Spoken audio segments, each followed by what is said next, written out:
But your grandfather was the founding, one of the founding fathers of the State of Israel? Yes, he was. Tell us about this. Yes, he was. The generation of my grandparents was the generation of the first Jews to take on Zionism as an ideology and take on this idea of establishing a Jewish homeland in Palestine. And he was very active. He became a leader within the movement. He was a member of the de facto Jewish government before the State of Israel was established. And he was one of the signers on the Declaration of Independence when the State of Israel was established. So that would be, that you can make a contrast, like, let's say he was like the Abraham Lincoln or the, No, I'm sorry, George Washington. I'm sorry about that. Like a George Washington. Yes, yes. Yes. Okay. And then from there, your father actually, he was the general. My father was, yes, my father was, both my parents were born in Palestine, so they were the first generation Israelis, if you will, first generation Jews who were born there. And my father, as a young man, while still in high school, joined the Zionist militia. He became an officer. So in the War of 1948, when the Zionists occupied most of Palestine, he was an officer already. And then he remained in the military as a career officer, and by 1967 he was already a general. Mm-hmm. and a member of the Israeli Central Command, the High Command. Now something happened in your life, something very sad and tragic, that your niece, she was killed by a suicide bomber, is that right? That's right. Well, my sister came out, when she came out and started talking to people and answering questions, because there was a lot of press, it was big news in Israel. In fact, it was big news everywhere, all over the world, because she was a granddaughter of a famous general. And my sister said, first of all, don't talk to me about killing more people. The idea of killing people in response to somebody's death is despicable. And no real mother would want to see this happen to another mother. In terms of responsible, both she and her husband said, we hold the Israeli government responsible for our daughter's death, because when you maintain such a brutal oppression and a brutal occupation against another nation, when you take away people's land and you destroy their homes, when you incarcerate their fathers and quite often their mothers, when you shoot their brothers and sisters in their school, in the schoolyards, this is what we get. This is the price that you pay as a society that maintains such a brutal oppression and occupation against another people.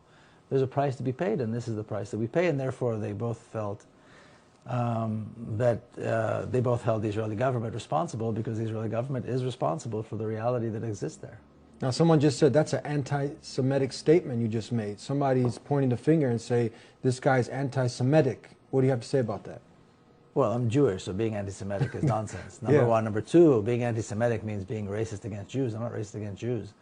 But I am critical of the State of Israel. I'm critical of Zionism, which has really nothing to do with Jews, although they claim to. So there's nothing anti-Semitic about criticizing Israel. In fact, most Jews don't even live there.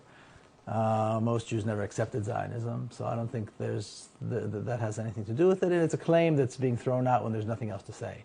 When the other side, the pro-Israeli side, the side that supports the violence in Palestine, has nothing to say, they say anti-Semitic. Well, so they say anti-Semitic. What if someone says, look, he's just a self-hating Jew? Have you heard this statement? Yeah, well, I certainly don't hate myself, so that's nonsense. Yeah. And I don't hate anybody else. I think it's one of those things they throw at you when they've got no argument. Yeah. What else? We're going to be getting into some of the top myths that are surrounded. I was telling you, I have a student of mine who's a good friend of mine. Hopefully he'll watch this show.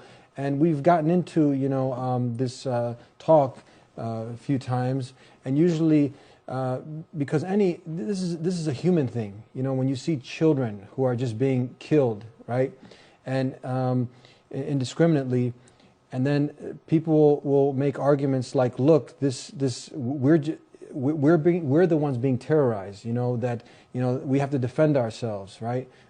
This land, we came there, and now they're trying to force us into the ocean. So what do you say when you hear things like this? Well, it's a complete distortion of the history and a complete distortion of reality. The only reason there's a Palestinian resistance is because the Palestinians were thrown out of their land, Palestine was occupied, and Palestinians live under a brutal regime which is very similar to the apartheid regime that used to exist in South Africa. Therefore, there is resistance. If that didn't exist, if there was no occupation of Palestine, if Israel did not violently kill and oppress Palestinians, there would be no Palestinian resistance. So you can't blame the victim for resisting. You have to look at what started the conflict. You have to look at the oppressor. You have to look at the stronger power, and the responsibility lies in their hand. I just had a rabbi give me an analogy. He said, look, imagine you left your home and then someone came and occupied it, and then you try to get it back, and then they went to the judge. Have you heard some of these analogies? Maybe you can. Yeah, that's assuming that, you know, that's taking it into a place which I don't usually go. That's making the assumption that today's Jews are really the descendants of the ancient Hebrews that used to live in that part of the world some 3,000 years ago. That's a bit of a stretch for me. And even if it was true, I don't think it. I agree with him. It doesn't justify.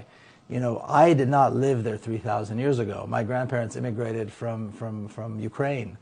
Their parents, their grandparents didn't live there.